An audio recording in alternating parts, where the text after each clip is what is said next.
Okay, I think this should be a pretty easy turning, and that's what I kind of need.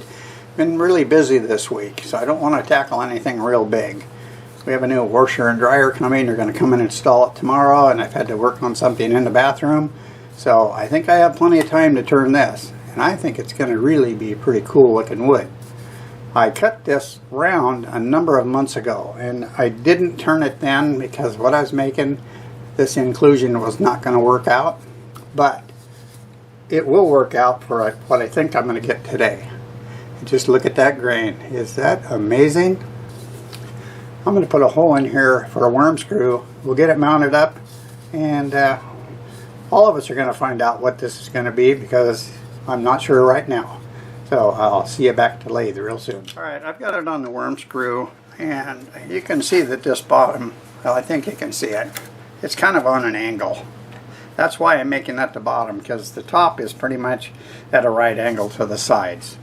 Plus the top's got nicer wood that I want to keep.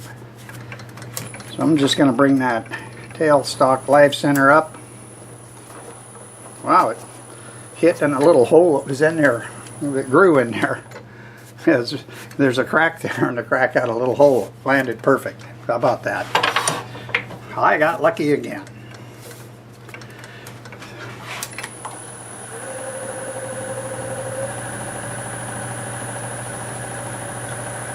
We're just almost 800 RPM. I'm going to grab my face shield, and we'll just go ahead and make this a little rounder than it is.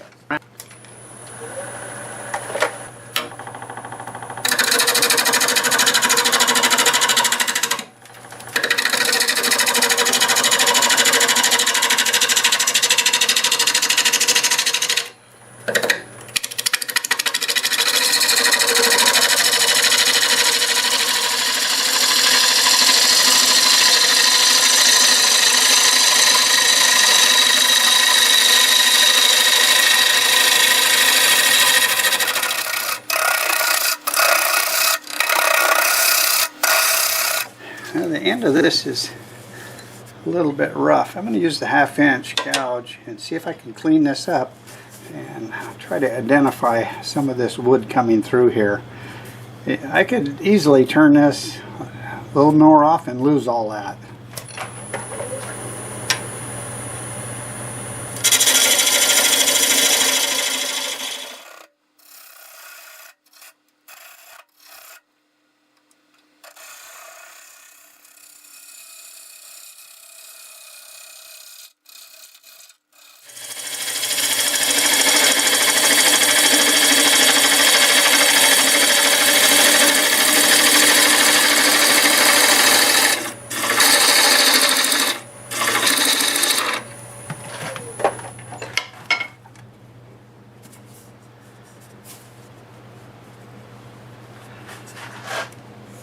Okay, well, this is maintaining most of the colors coming down here, so I actually think I'm going to put a little bit of a curve here.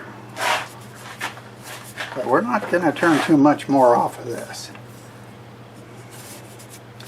Not going to find this grain here every day, that's for sure.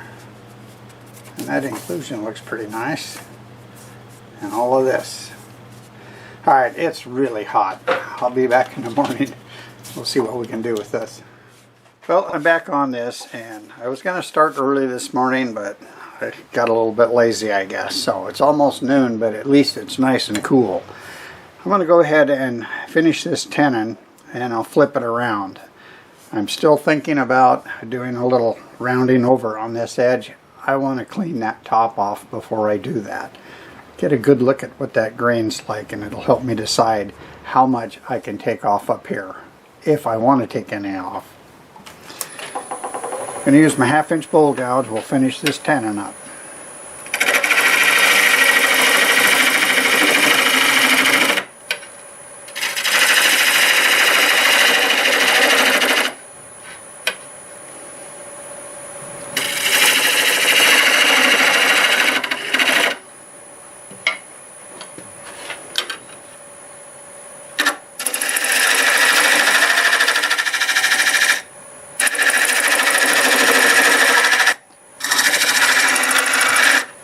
that's about it. I'll get it flipped around and get a good look at that top.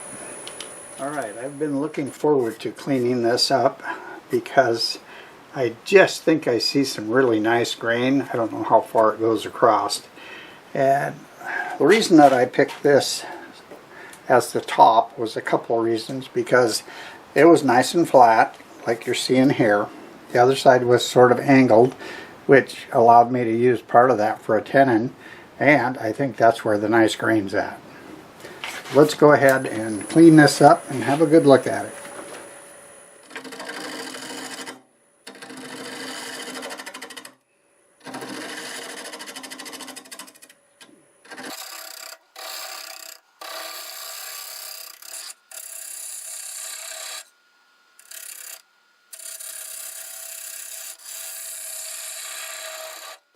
Alright, I kind of moved the tool rest so I can go ahead and put that shape on here before I really start hollowing that out.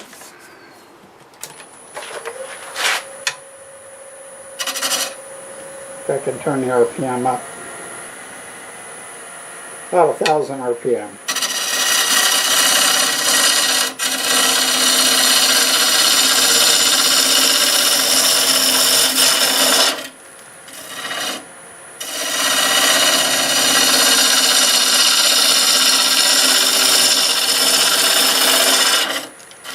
Okay, I just resharpened a 1/2-inch bowl gouge, and I'll try to keep the camera where you can see a lot of this hollowing, but it's small, so you're not going to see a lot.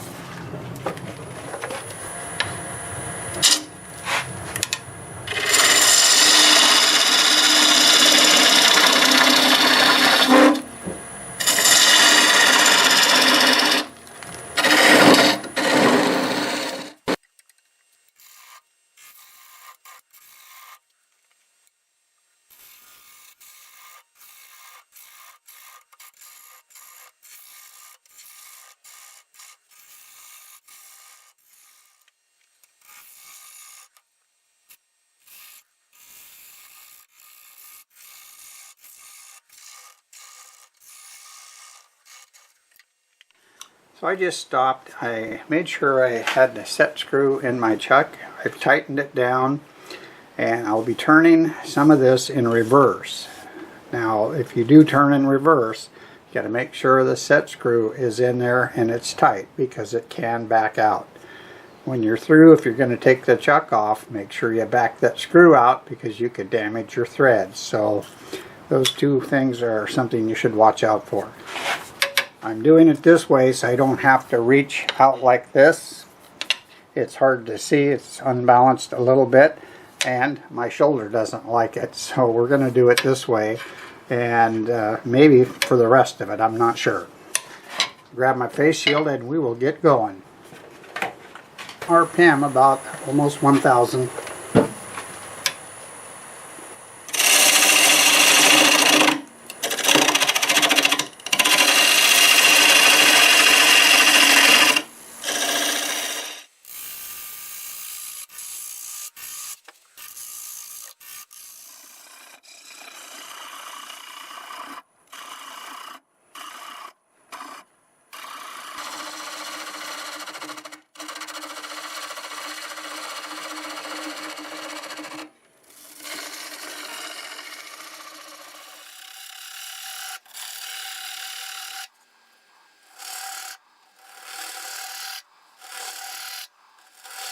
So I'm going to switch to this small carbide hollowing tool just so I can get that wall blended into the inside bottom there. And I think it'll just be a little bit easier, and it's getting a little catchy down there with the cracks and whatnot. So this is a good tool for that.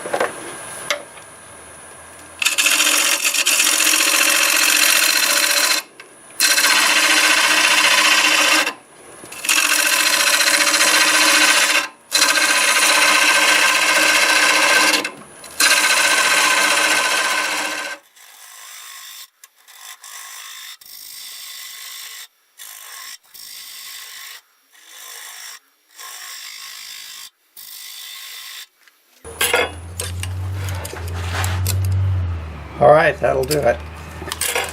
Probably Wow.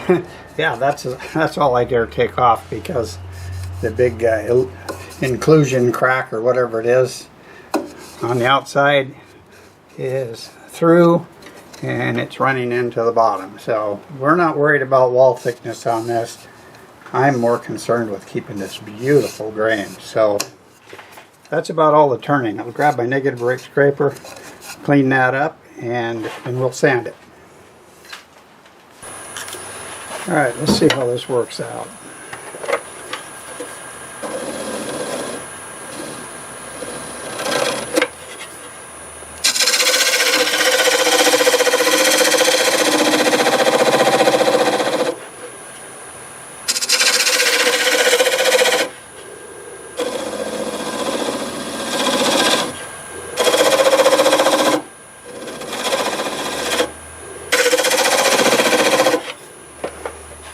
There's a small nub in the middle. I can sand that out, and that is as far as I dare go for sure. So let me get this all picked up, put somewhere, and we'll start sanding. Okay, it's time to sand this little guy, and I don't expect it to take very long to do. I'm going to start with 120 grit using my 2-inch disc on a pad on the drill motor. The lathe running in reverse at about 350, and I'll work my way up through 400.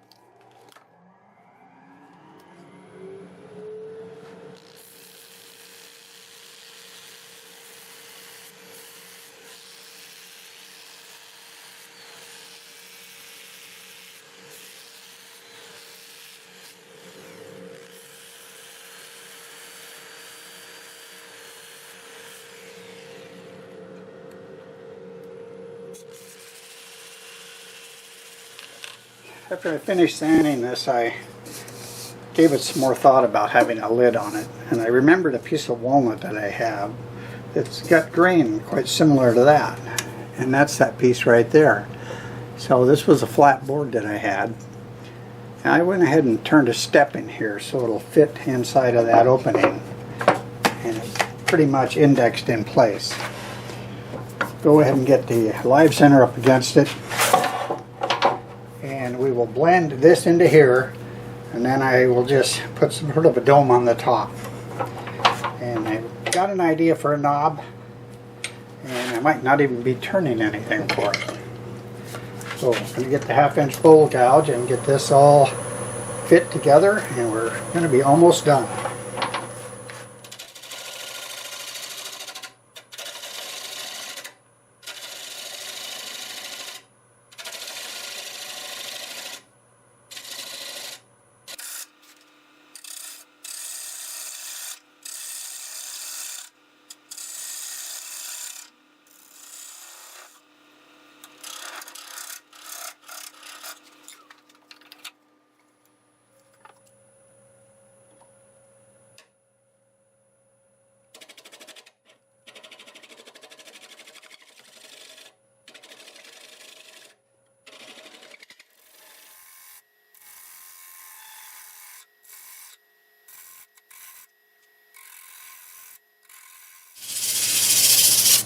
So that's about it. I'll be back, and it'll be time to put some finish on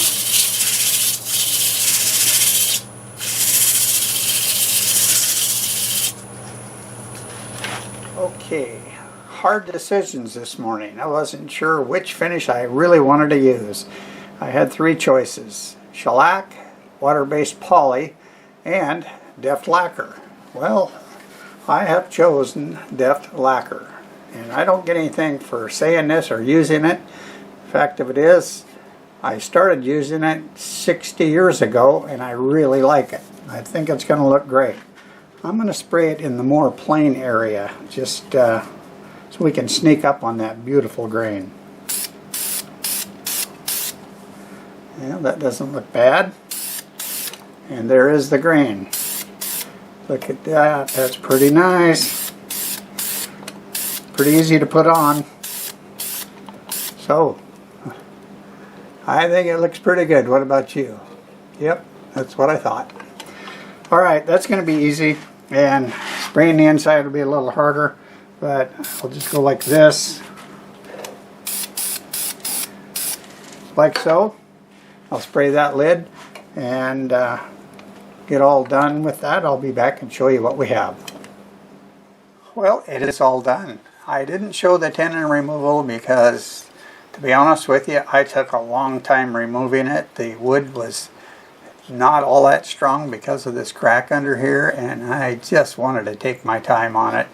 Other than that, it was somewhat of a normal removal. So the minute I think I have found my most beautiful piece of wood, which was a couple weeks ago, another piece of black walnut, something like this comes along. This is just an amazing piece. This right here is kind of your typical black walnut grain. It's nice, it's real nice. But look at this. This is where it really starts happening. That bark inclusion right there has a lot to do with why that grain looks the way it is.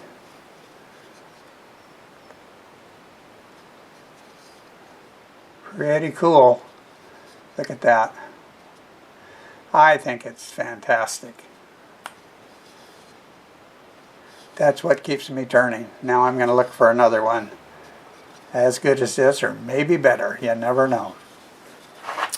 So it finished about 3 3/8 tall, 5 inches in diameter. The walls are around 1/4 to 5/16. You really can't see inside of this that well, but the grain is really nice. Hopefully the photos will show that. And the base, you'd never guess that this piece of wood was that beautiful looking at that base. But it sure is. So I used about 5 coats of Deft lacquer sprayed on this. Like I said, I talk about Deft lacquer. I don't get anything for saying it, but I use so much of it, maybe they ought to send me a case. Then I went over it with Acks abrasive paste and polish, and it's just as smooth as can be, and that really helps to bring this beauty out. So after getting it mostly shaped, I thought, you know, that's not bad, but maybe it needs a lid. Well, I dug in my rack and I found this piece of black walnut here. And it's just amazing how it looks like it came off the same tree, but I bought this at Crosscut Hardwoods here in Portland. It had nothing to do with that tree, that's for sure, other than it's beautiful. Put a little step in it. I actually bought a little brass knob for it, but after looking at this, I'm sure glad I didn't drill a hole beforehand, because that would have just ruined it. I just love this thing. So I had a lot of fun turning this, finding all this beauty, and I hope you enjoyed the video. If you did like the video, do me a favor, click that like button and feel free to leave a comment. Both of those things will really help my channel grow. I do lots of different types of turnings, and you never know what might be next, so be sure to subscribe if you want to see more.